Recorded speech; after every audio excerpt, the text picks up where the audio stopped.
प्रशांत किशोर, जिन्हें लोग आज के दौर का सबसे बड़ा इलेक्शन स्ट्रेटजिस्ट मानते हैं, उनकी कहानी बेहद इंटरेस्टिंग है। बिहार के एक छोटे से गांव से निकलकर उन्होंने ऐसी पहचान बनाई कि देश की सबसे बड़ी पॉलिटिकल पार्टीज उन्हें अपने साथ जोड़ने लगी।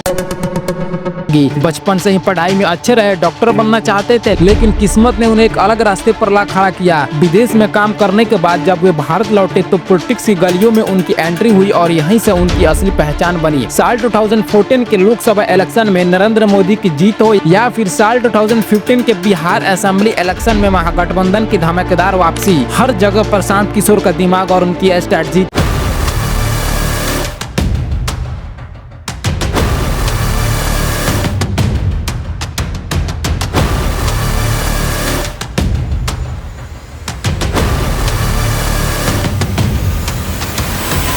इलेक्शन जीतने के लिए जनता की इरादे पकड़ने का हुनर, स्टैटिक्स को समझने और ग्राउंड लेवल पर काम करने की क्षमता ने उन्हें इलेक्शन चाणक्य बना दिया। आज वे सिर्फ एक स्ट्रैटेजिस्ट नहीं बल्कि एक ऐसे आदमी माने जाते हैं जो इंडियन पॉलिटिक्स की दिशा बदलने की ताकत रखते हैं।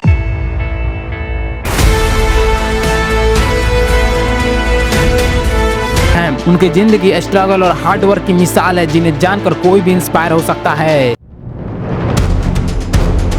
साल 1977 की बात है। बिहार के रोहतास जिले में एक छोटा सा गांव है कोनार। यहीं पर एक डॉक्टर फैमिली में जन्म लेता है एक बच्चा जिसका नाम रखा जाता है प्रशांत किशोर। उसके पिता का नाम था डॉक्टर श्रीकांत पांडे जो एक सरकारी डॉक्टर थे और माँ का नाम था सुशीला पांडे जो एक हाउसवाइफ थी। बिहार के इस छोटे से गाँव में बड़ा होता प्रशांत देखता है कि लोगों के पास बिजली नहीं है, साफ पानी नहीं है, अच्छी शिक्षा नहीं है और न ही सही तरीके से इलाज की सुविधा है। यह सब देखकर छोटे प्रशांत के मन में एक सवाल उठता है, क्यों है ऐसा? क्यों बिहार के लोग इतनी तकलीफें में रहते हैं? इसी सवाल का जवाब ढूंढते ढूंढते वो आगे चलकर बनेगा भारत का सबसे बड़ा चुनावी जादूगर। लेकिन अभी तो वो सिर्फ एक छोटा सा बच्चा था जो अपने पिता के काम की वजह से एक जगह से दूसरी जगह जाता रहता था। प्रशांत के पिता डॉक्टर होने की वजह से उनकी जॉब में ट्रांसफर होते रहते थे। इसी वजह से प्रशांत की अर्ली एजुकेशन अलग अलग जगहों पर हुई। पहले वो बक्सर में रहे जहाँ उन्होंने अपनी स्कूली पढ़ाई पूरी की। प्रशांत पढ़ाई में बहुत तेज था, मैथ्स में उसकी अच्छी पकड़ थी। उसके माता पिता चाहते थे कि वो IIT में जाकर इंजीनियर बने, लेकिन प्रशांत के मन में कुछ और ही चल रहा था। वो दिल्ली गया और हिंदू कॉलेज में स्टैटिक्स में एडमिशन लिया। पर यहाँ एक इंटरेस्टिंग बात हुई, प्रशांत ने बीच में ही पढ़ाई छोड़ दी और घर वापस आ गया। जब उससे पूछा गया कि इस ब्रेक में वो क्या करता था तो उसका जवाब था कि वही जो उस उम्र के युवा करते थे। यह सिर्फ शुरुआत थी। प्रशांत ने 10वीं के बाद 2 साल का ब्रेक लिया। फिर ग्रेजुएशन के दौरान तबीयत खराब होने के कारण 1 साल और रुकना पड़ा। इस तरह से उनकी पढ़ाई में कुल मिलाकर 3 साल का गैप हो गया। उसके माता पिता को लगता था कि शायद यह लड़का अपना करियर बर्बाद कर रहा है, लेकिन समय ने साबित किया कि यह गलत था। प्रशांत को खुद भी नहीं पता था कि वह बनना क्या चाहता है। वह एक जगह से दूसरी जगह भटकता रहा। दिल्ली से वापस आकर वह लखनऊ गया, फिर हैदराबाद गया। यहाँ से उसने अपनी ग्रेजुएशन पूरी की और फिर पब्लिक हेल्थ में पोस्ट ग्रेजुएशन किया। पब्लिक हेल्थ का मतलब था लोगों की हेल्थ के बारे में सोचना, उनकी प्रॉब्लम्स को समझना और सॉल्यूशन ढूंढना। इस दौरान प्रशांत ने स्टैटिक्स और डाटा एनालिसिस के बारे में भी सीखा। उसे समझ आने लगा कि डाटा की हेल्प से कैसे प्रॉब्लम्स का सॉल्यूशन निकाला जा सकता है। यह वही स्किल्स थी जो आगे चलकर उसे पॉलिटिक्स में काम आने वाली थी। लेकिन अभी तक प्रशांत को नहीं पता था कि उसका असली मकसद क्या है। पढ़ाई पूरी करने के बाद प्रशांत को यूनाइटेड नेशंस में काम करने का मौका मिला। यह उसके जीवन का एक टर्निंग पॉइंट था। UN के साथ काम करते हुए उसने 8 साल तक पब्लिक हेल्थ के क्षेत्र में काम किया। वह भारत के अलावा चैड और दूसरे डेवलपिंग देशों में भी गया। यहाँ उसका काम था हेल्थ केयर प्लानिंग और कम्युनिकेशन स्ट्रेटजीज बनाना। इस काम के दौरान प्रशांत ने सीखा कि कैसे लोगों तक सही मैसेज पहुंचाया जाता है, कैसे बड़े प्रोजेक्ट्स को प्लान किया जाता है और कैसे डाटा का इस्तेमाल करके सही फैसले लिए जाते हैं। वो देखता था कि दुनिया के अलग अलग देशों में लोगों की प्रॉब्लम्स कैसी है और उनका समाधान कैसे किया जा सकता है। लेकिन इन सब एक्सपीरियंसेस के बाद प्रशांत के मन में एक सवाल उठता रहता था। वह देखता था कि अच्छी प्लान बनाई जाती है लेकिन फिर भी लोगों तक सही फायदा नहीं पहुंचाया जाता। क्यों? उसे लगता था कि इसकी वजह है गलत लीडरशिप और गलत डिसीजन मेकिंग। अगर सही लोग सत्ता में आ जाए तो प्रॉब्लम्स का सॉल्यूशन जल्दी हो सकता है। इसी दौरान प्रशांत की मुलाकात हुई जाह्नवी दास से, जो असम के गुवाहाटी की रहने वाली एक डॉक्टर थी। दोनों की शादी हुई और उनका एक बेटा भी हुआ। प्रशांत के लिए यह एक खुशकिस्मती की बात थी कि उसे एक समझदार जीवन साथी मिली जो उसके सपनों को समझती थी। जाह्नवी दास खुद भी एक एजुकेटेड और इंडिपेंडेंट महिला थी। वह समझती थी कि प्रशांत का काम आसान नहीं है और उसे अपने लक्ष्य के लिए बहुत मेहनत करनी पड़ेगी। प्रशांत बाद में कहता था कि उसके पास काम के अलावा कोई दूसरा शौक नहीं है और वो वर्क लाइफ बैलेंस में विश्वास नहीं करता। ऐसे में उसकी पत्नी का सहयोग बहुत जरूरी था। साल 2011 आते आते प्रशांत के मन में एक बड़ा बदलाव आया। उसे लगा कि अगर सच में देश और समाज में बदलाव लाना है तो पॉलिटिक्स में जाना होगा, लेकिन वह खुद पॉलिटिशियन नहीं बनना चाहता था। उसे लगता था कि अगर सही लोगों को सत्ता में लाने में मदद की जा सके तो ज्यादा अच्छा काम हो सकता है। प्रशांत ने देखा था कि पॉलिटिक्स में भी मार्केटिंग और कम्युनिकेशन की जरूरत होती है, बिल्कुल वैसे ही जैसे पब्लिक हेल्थ केयर कैंपेन्स में होती थी। उसने सोचा कि अगर बिजनेस की तरफ पॉलिटिक्स में भी प्लानिंग और स्ट्रेटजी का इस्तेमाल किया जाए तो बेहतर नतीजे आ सकते हैं। इस सोच के साथ प्रशांत ने अपने यूएन की जॉब छोड़ दी और इंडियन पॉलिटिक्स में कदम रखा। यह एक बड़ा रिस्क था, एक स्टेबल इंटरनेशनल जॉब छोड़कर पॉलिटिक्स में जाना, जो बहुत अनप्रिडिक्टेबल फील्ड है। लेकिन प्रशांत का मानना था कि बड़े बदलाव के लिए बड़े रिस्क लेने पड़ते हैं। साल 2011 में प्रशांत को पहला मौका मिला जब गुजरात के चीफ मिनिस्टर नरेंद्र मोदी के लिए काम करने का अवसर आया। यह उसकी पहली बड़ी पॉलिटिकल चुनौती थी। मोदी उस समय गुजरात में तीसरी बार चीफ मिनिस्टर बनना चाहते थे। प्रशांत ने इस काम को प्रो बोनो यानी बिना पैसे लिए किया। उसका पर्पस सिर्फ यह जानना था कि पॉलिटिक्स में उसकी स्ट्रेटजीज काम करती है या नहीं। इस कैंपेन के दौरान प्रशांत ने पहली बार पॉलिटिक्स में digital outreach, surveys, cleaning messaging और डीप पब्लिक एंगेजमेंट का इस्तेमाल किया। यह उस समय के लिए बिल्कुल नया था। पहले पॉलिटिक्स में सिर्फ रैलीज और ट्रेडिशनल कैंपेनिंग होती थी, लेकिन प्रशांत ने डाटा और टेक्नोलॉजी का इस्तेमाल करके एक नया तरीका अपनाया। गुजरात में नरेंद्र मोदी की जीत हुई और प्रशांत को लगा कि उसकी स्ट्रेटजी सही दिशा में है। इस सफलता ने उसे और भी बड़े सपने देखने के लिए इंस्पायर किया। अब वो नेशनल लेवल पर काम करने को तैयार था। जैसे ही साल 2012 में प्रशांत किशोर ने गुजरात में नरेंद्र मोदी के लिए काम किया तो उसे एहसास हुआ कि यह उसकी असली मंजिल है, लेकिन अभी तक वह सिर्फ छोटे लेवल पर काम कर रहा था। साल 2014 में उसके सामने आई वो सुनहरी अवसर जो उसकी जिंदगी को हमेशा के लिए बदल देने वाली थी। यह था नरेंद्र मोदी को देश का प्राइम मिनिस्टर बनाने का मिशन। साल 2013 में प्रशांत ने एक नॉन पॉलिटिकल इंस्टीट्यूशन बनाई जिसका नाम था सिटीजन्स फॉर अकाउंटेबल गवर्नेंस यानी CAG।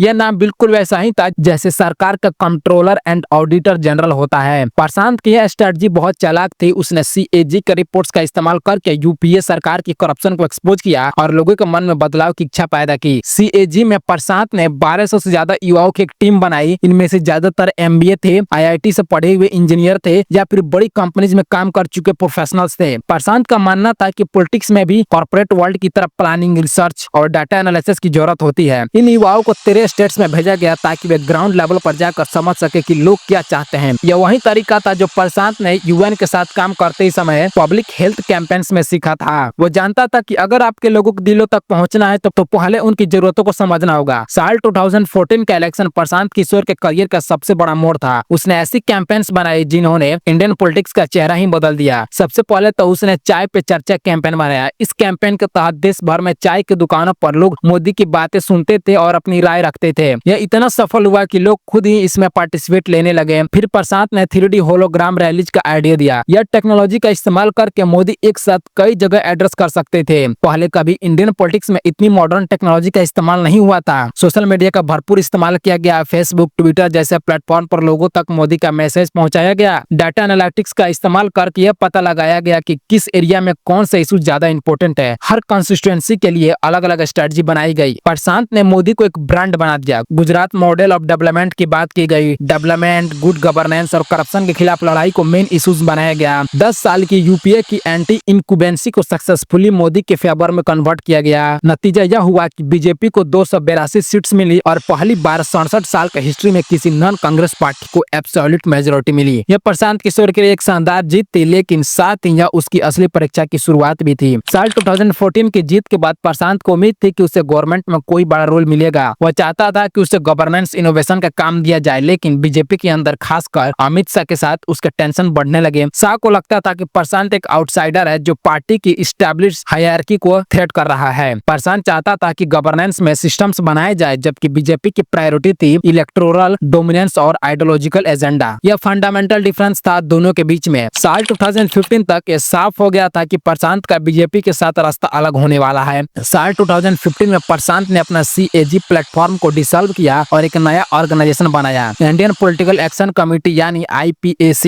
यह डिसीजन बहुत स्ट्रेटेजिक था। अब वो किसी एक पार्टी के साथ बंद कर नहीं रहना चाहता था, बल्कि एक प्रोफेशनल पॉलिटिकल कंसल्टेंट के रूप में काम करना चाहता था। IPAC का हेडक्वार्टर हैदराबाद में बनाया गया और इसमें 201 से 500 एम्प्लॉयज काम करने लगे। कंपनी का मोटो था India's first and largest cross party political advocacy group. Prashant का विजन था कि यंग प्रोफेशनल को पॉलिटिक्स में पार्टिसिपेट करने का मौका मिले बिना किसी पार्टी का मेंबर बने। IPAC के स्पेशलिस्ट में शामिल थे cam campaign management, political consulting, digital communication, strategic research, data analytics और फील्ड ऑपरेशंस। यह एक कंप्लीट पैकेज था जो किसी भी पॉलिटिकल पार्टी को इलेक्शन जीतने के लिए चाहिए होता था। मोदी से अलग होने के बाद प्रशांत के सामने सबसे बड़ी चुनौती आई साल 2015 में बिहार के इलेक्शन की। नीतीश कुमार जो पहले बीजेपी के साथ अलायंस में थे, अब मोदी के खिलाफ खड़े होना चाहते थे, लेकिन अकेले बीजेपी को हराना इम्पॉसिबल था। प्रशांत ने एक मास्टर स्ट्रोक खेला। उसे नीतीश कुमार और लालू प्रसाद के बीच अलायंस करवाया जो ऑलमोस्ट अनथिंकेबल था। फिर कांग्रेस को भी इस ग्रैंड अलायंस में शामिल किया गया। यह प्रशांत की पॉलिटिकल एक्यूमेंट का परफेक्ट एग्जाम्पल था। कैंपेन के दौरान प्रशांत ने मोदी की अपनी ही स्ट्रेटजीज का इस्तेमाल उनके खिलाफ किया। चाय पे चर्चा को पर्चा पे चर्चा बना दिया गया। हर घर दस्तक कैंपेन चलाई गई, डोर टू डोर आउटरीच किया गया और लोगों से फीडबैक लिया गया। सबसे चालाक स्ट्रेटजी यह थी कि जब भी मोदी रैली करते थे तो नीतीश कुमार रियल टाइम में ट्विटर पर उनके क्लेम्स का जवाब देते थे। मोदी के रैली वेन्यू के रास्ते पर नीतीश के पोस्टर्स लगाए जाते थे। अमित शाह को इवन गया में कैंप करना पड़ा ताकि प्रशांत कोई हानि न कर सके। नतीजा शानदार था। ग्रैंड अलायंस को 178 सीट्स मिली जबकि बीजेपी सिर्फ 53 सीट्स पर रह गई। प्रशांत ने प्रूव किया था कि वह सिर्फ मोदी को जिताने वाला स्ट्रेटजिस्ट नहीं है बल्कि किसी को भी जिता सकता है। बिहार की जीत के तुरंत बाद वेस्ट बंगाल की सीएम ममता बनर्जी ने प्रशांत को अप्रोच किया। साल 2016 में वेस्ट बंगाल में इलेक्शन होने थे और बीजेपी वहां भी अपना इन्फ्लुएंस बढ़ाने की कोशिश कर रही थी। हालांकि ममता को प्रशांत की जरूरत उतनी नहीं थी जितनी नीतीश को थी, क्योंकि टीएमसी पहले से ही बहुत स्ट्रॉन्ग पोजीशन में थी। लेकिन प्रशांत के साथ काम करके उन्होंने अपनी जीत का मार्जिन और भी बढ़ा दिया। प्रशांत ने साल 2017 में पंजाब में कैप्टन अमरिंदर सिंह के लिए काम किया और कांग्रेस को जिताया। कॉफी विद कैप्टन और पंजाब द कैप्टन जैसे कैंपेन्स बनाए। साल 2019 में आंध्र प्रदेश में वाईएस जगन मोहन रेड्डी के लिए प्रजा संकल्प यात्रा ऑर्गेनाइज किया और वाईएसआरसीपी की शानदार जीत करवाई। साल 2020 में दिल्ली में अरविंद केजरीवाल के साथ काम किया। ममता बनर्जी के लिए साल 2021 में वेस्ट बंगाल में शानदार कैंपेन चलाया, जहां बंगला निजर मायके चे जैसे इमोशनल स्लोगन से बीजेपी को करारा हार दी। लेकिन हर जगह सफलता नहीं मिली। साल 2017 में उत्तर प्रदेश में कांग्रेस के लिए काम किया, लेकिन बीजेपी की लैंडस्लाइड जीत हुई। साल 2022 में गोवा में टीएमसी के लिए काम किया, लेकिन पार्टी को एक भी सीट नहीं मिली। इससे पता चला कि प्रशांत भी कोई जादूगर नहीं है और हर इलेक्शन में लोकल फैक्टर्स का बहुत महत्व होता है। आईपीएसी ने इंडियन पॉलिटिक्स में एक रिवॉल्यूशन ला दिया था। इसके काम करने का तरीका बहुत सिस्टमैटिक था। सबसे पहले एक्सटेंसिव सर्वे किए जाते थे। डोर टू डोर जाकर लोगों से पूछा जाता था कि उनके क्या प्रॉब्लम्स है, कौन से इश्यूज इंपॉर्टेंट हैं। फिर इस डाटा को एनालाइज किया जाता था और सिटीजन सेंट्रिक एजेंडा बनाया जाता था। हर कंस्टिट्यूएंसी के लिए अलग स्ट्रेटजी होती थी। Digital media, traditional media,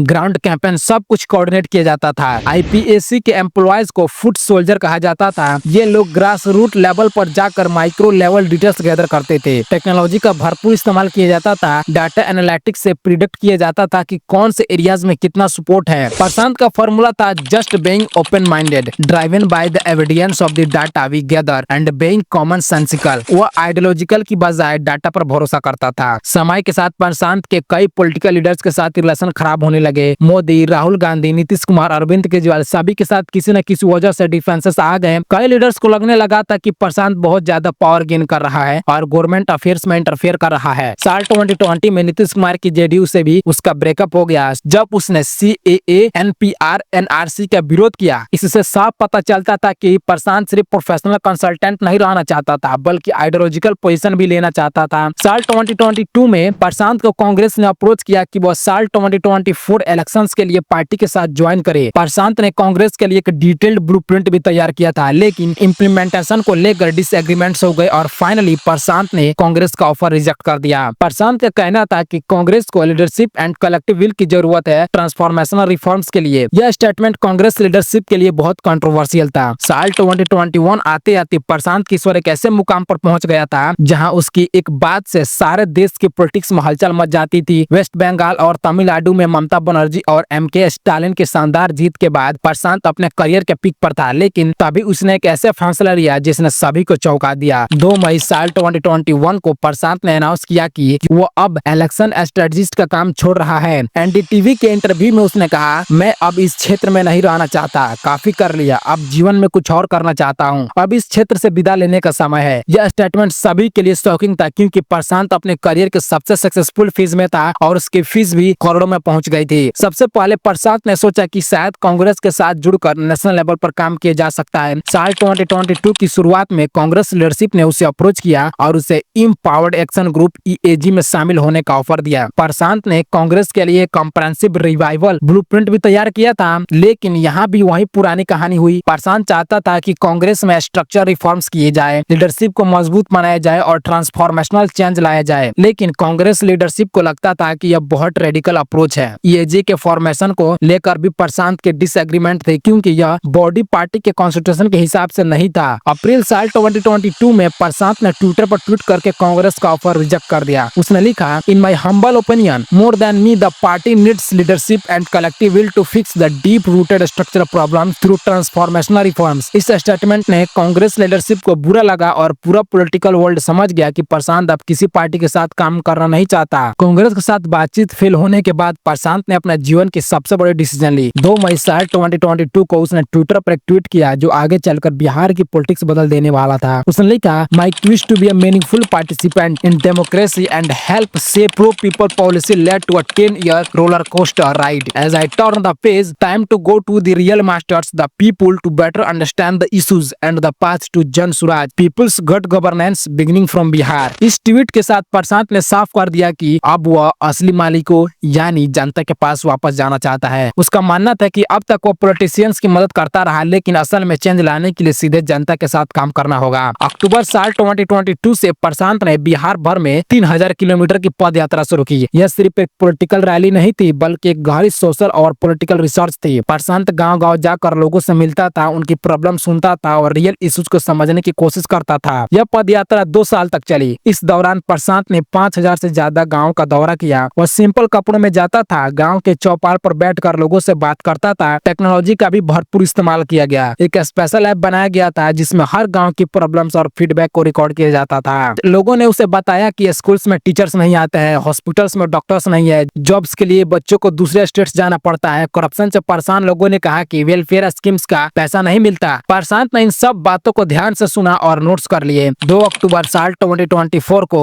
Gandhi जयंती के दिन प्रशांत ने औपचारिक रूप से जन स्वराज पार्टी का फॉर्मेशन किया। यह अनाउंसमेंट पटना में एक बड़े गैदरिंग में की गई, जहां हजारों लोग मौजूद थे। इलेक्शन कमीशन पहले से ही इस पार्टी को रिकॉग्नाइज कर चुका था। पार्टी का मेन आइडियोलॉजी ह्यूमैनिटी फर्स्ट रखा गया। प्रशांत ने कहा कि यह पार्टी महात्मा गांधी, रविंद्रनाथ टैगोर और भीमराव अंबेडकर के विचारों से इंस्पायर्ड है। उसने साफ कहा, this party is a collective movement representing all communities, Dalits, backward classes, Hindus and Muslims. जन स्वराज एक ट्रेडिशनल पॉलिटिकल पार्टी की तरह नहीं बनी। इसमें कोई प्रेसिडेंट नहीं है, कोई सेंट्रल कमेटी नहीं है। इसके बजाय एक फ्लैट डिसेंट्रलाइज्ड मॉडल अपनाया गया। हर गांव में पीपुल्स कमेटी बनाई गई है जो फीडबैक गैदर करती है और कैंडिडेट्स प्रपोज करती है। पार्टी में हजारों वॉलंटियर्स काम कर रहे हैं, जिनमें से ज्यादातर प्रोफेशनल्स है, कॉलेज स्टूडेंट्स है। यह लोग ब्लॉक्स और डिस्ट्रिक्ट्स में ऑर्गेनाइज्ड है। टेक्नोलॉजी का बहुत इस्तेमाल किया जा रहा है। रियल टाइम डाटा कलेक्शन होता है, इश्यूज को डिस्ट्रिक्ट वाइज मैप किया जाता है। प्रशांत खुद कहता है, this isn't a party, this is a people's movement. Leadership open है, सिर्फ पॉलिटिशियन के लिए नहीं। टीचर्स, फार्मर्स, डॉक्टर्स, एक्टिविस्ट्स सभी की रोल्स में है। जन स्वराज ने बिहार के लिए कॉम्प्रिहेंसिव 5 पॉइंट एजेंडा तैयार किया है। पहला प्रायोरिटी एजुकेशन फर्स्ट को सुधारना है। प्रशांत का कहना है कि अगले 10 साल में एजुकेशन के लिए 5 लाख करोड़ रुपए इन्वेस्ट करना होगा। दूसरा पॉइंट है एम्प्लॉयमेंट जनरेशन। प्रशांत का वादा है कि कोई भी बिहारी को 10,000 से 12,000 रुपए की नौकरी के लिए माइग्रेशन नहीं करना पड़ेगा। लोकल जॉब अपॉर्चुनिटीज क्रिएट करने होंगे। तीसरा है एल्डरली केयर और पेंशन सिस्टम। सभी बुजुर्गों को 2,000 रुपए मंथली पेंशन मिलेगा। चौथा है वुमेन एम्पावरमेंट। महिलाओं को 4% इंटरेस्ट रेट पर लोन मिलेगा। पांचवा है लैंड रिफॉर्म्स और एग्रीकल्चर को मॉडर्नाइज करना। जन स्वराज की सबसे कंट्रोवर्शियल पॉलिसी है लिक्विड बैन को लिफ्ट करने का डिसीजन। प्रशांत का आर्गुमेंट है कि बिहार को लिक्विड बैन की वजह से एनुअली 20,000 करोड़ रुपए का लॉस होता है। अगर लिक्विड बैन हटाया जाए तो यह रेवेन्यू एजुकेशन सिस्टम में इन्वेस्ट किया जा सकता है। इस फैसले की काफी आलोचना हुई। वुमेन ग्रुप्स का कहना है कि लिक्विड बैन वुमेन सेफ्टी के लिए जरूरी है। नीतीश कुमार की जेडीयू इसी पॉइंट को लेकर जन स्वराज पर अटैक कर रही है, लेकिन प्रशांत का कहना है कि प्रैग्मेटिक सॉल्यूशन सोचने होंगे। जन स्वराज ने कंफर्म किया कि वह साल 2025 में बिहार असेंबली इलेक्शंस में सभी 243 सीट्स पर कंटेस्ट करेगी। पार्टी का स्ट्रेटजी है कि कैंडिडेट्स का सिलेक्शन पब्लिक रिकमेंडेशन के बेस पर होगा, लॉयल्टी के बेस पर नहीं। अमेरिकन प्राइमरी सिस्टम की तरह कैंडिडेट सिलेक्शन प्रोसेस होगा। 40 से ज्यादा वुमेन कैंडिडेट्स को नॉमिनेट किया जाएगा। साल 2030 तक 70 से 80 वुमेन को पार्टी में लीडरशिप पोजीशन दिए जाने का प्लान है। रोटेशनल लीडरशिप सिस्टम भी लागू किया गया है, जिसमें डिफरेंट सोशल ग्रुप्स को रिप्रेजेंटेशन मिलेगा। पार्टी का टारगेट ऑडियंस है disillusioned youth, first time voters, women, rural poor और एजुकेटेड मिडिल क्लास है। राइट टू रिकॉल का प्रोविजन भी रखा गया है, जिसमें नॉन परफॉर्मिंग रिप्रेजेंटेटिव्स को वापस बुलाया जा सकता है। जन स्वराज के निकलने से सभी एस्टैब्लिश पार्टीज में खलबली मच गई है। आरजेडी के लीडर्स कहते हैं कि प्रशांत एक आउटसाइडर है और वो बिहार की ग्राउंड रियलिटीज को नहीं समझता। नीतीश कुमार के जेडी को कहना है कि प्रशांत की बिजनेसमैन है, पॉलिटिकल वर्कर नहीं। बीजेपी भी प्रशांत को सीरियसली ले रही है। उनकी स्ट्रेटजी है कि जन स्वराज को एक अर्बन इलाइट मूवमेंट के रूप में प्रोजेक्ट करना। कांग्रेस आरजेडी अलायंस भी कंसर्न है क्योंकि जन स्वराज उनके ट्रेडिशनल वोट बेस को अफेक्ट कर सकती है। अभी तक जन स्वराज की मेंबरशिप 60 लाख से ज्यादा हो चुकी है। यह एक रिमार्केबल अचीवमेंट है क्योंकि पार्टी ऑफिशियली सिर्फ 1 ईयर ओल्ड है। मेंबरशिप फॉर्म पार्टी की वेबसाइट पर अवेलेबल है और लोग ऑनलाइन भी ज्वाइन कर सकते हैं। यंग वोटर्स में खासकर जन स्वराज का अच्छा रिस्पॉन्स मिल रहा है। सोशल मीडिया पर भी पार्टी का प्रेजेंस काफी स्ट्रॉन्ग है। रैलीज में भी अच्छी क्राउड देखने को मिल रही है, लेकिन जन स्वराज के सामने कई चैलेंजेस भी है। सबसे बड़ी चैलेंज है बिहार की डीपली इंट्रेंस्ड कास्ट पॉलिटिक्स को ब्रेक करना। लोग जनरेशन से कास्ट और रिलीजन के बेस पर वोट करते हैं। दूसरी बड़ी चैलेंज है फंडिंग। एस्टैब्लिश पार्टीज के पास अनलिमिटेड मनी है, जबकि जन स्वराज को ट्रांसपेरेंट फंडिंग पर डिपेंड करना पड़ेगा। ऑर्गेनाइजेशन बिल्डिंग भी एक मेजर चैलेंज है। 243 कंस्टिट्यूएंसीज में स्ट्रॉन्ग कैंडिडेट्स ढूंढना और उन्हें ट्रेन करना आसान काम नहीं है। कुछ आलोचनाओं का कहना है कि प्रशांत टू आइडियलिस्टिक है। बिहार में प्रैग्मेटिक पॉलिटिक्स चलती है, न कि इशू बेस्ड पॉलिटिक्स। कुछ का आरोप है कि उसमें ग्रास रूट कनेक्ट नहीं है क्योंकि वह एक इलाइट बैकग्राउंड से आता है। प्रशांत का विजन सिर्फ साल 2025 इलेक्शंस जीतना नहीं है। उसका कहना है कि वो अगले 10 सालों के लिए कमिटेड है, चाहे 5 साल लगे 10 साल लगे। वह बिहार को ट्रांसफॉर्म करने के लिए अपनी पूरी जिंदगी लगाने को तैयार है। उसका अल्टीमेट गोल है कि बिहार इतना डेवलप हो जाए कि हरियाणा और गुजरात से लोग बिहार में जॉब ढूंढने आए। एजुकेशन सिस्टम इतना स्ट्रांग हो जाए कि बिहार के बच्चे को माइग्रेशन ना करना पड़े। हेल्थ केयर इतनी अच्छी हो जाए कि हर गांव में प्रॉपर मेडिकल फैसिलिटीज हो। प्रशांत अक्सर कहता है कि कठिन है इसीलिए मुझे करना है। उसका मानना है कि it is only meaningful when it is difficult. वो अभिमन्यु को एग्जांपल देता है और कहता है कि अगर चक्रव्यूह में फंसकर मरना भी पड़े तो कोई बात नहीं, लेकिन बिहार को सुधारने की कोशिश करनी चाहिए। उसके फैमिली मेंबर्स और दोस्त कहता है कि उसने बहुत कठिन काम ले लिया है, लेकिन प्रशांत का जवाब है कोई दूसरा नहीं हिम्मत करेगा इसलिए मुझे करना है। वो कहता है कि सक्सेसफुल पॉलिटिकल कंसल्टेंसी छोड़कर एक्टिव पॉलिटिक्स में आना एक बड़ा रिस्क था, लेकिन बड़े बदलाव के लिए बड़ा रिस्क लेने पड़ते हैं। प्रशांत किशोर ने इंडियन पॉलिटिक्स को जो ट्रांसफॉर्मेशन दिया है वो परमानेंट है। उसने सिखाया है कि इलेक्शन में डाटा एनालिटिक्स, डिजिटल कैंपेन्स और प्रोफेशनल मैनेजमेंट कितनी जरूरी है। चाय पे चर्चा, 3D holograms, door to door surveys, ये सब टेक्निक्स अब सभी पार्टीज यूज करती है। आईपीएससी के बिना भी अब पॉलिटिकल कंसल्टिंग एक एस्टैब्लिश्ड इंडस्ट्री बन गई है। यंग प्रोफेशनल्स को लगता है कि पॉलिटिक्स में भी करियर बनाया जा सकता है। ट्रेडिशनल पॉलिटिक्स से अलग हटकर इशू बेस्ड पॉलिटिक्स का कंसेप्ट पॉपुलर हो गया है। अगर प्रशांत किशोर जन स्वराज के थ्रू बिहार में सक्सेसफुल हो जाता है तो यह एक मॉडल बन सकता है पूरे देश के लिए। यह प्रूव हो जाएगा कि कास्ट और मनी पावर के बिना भी पॉलिटिक्स में सक्सेस पाई जा सकती है। इसी के साथ ये वीडियो होता है खत्म। मिलते हैं नेक्स्ट वीडियो में, तब तक के लिए जय श्री राम।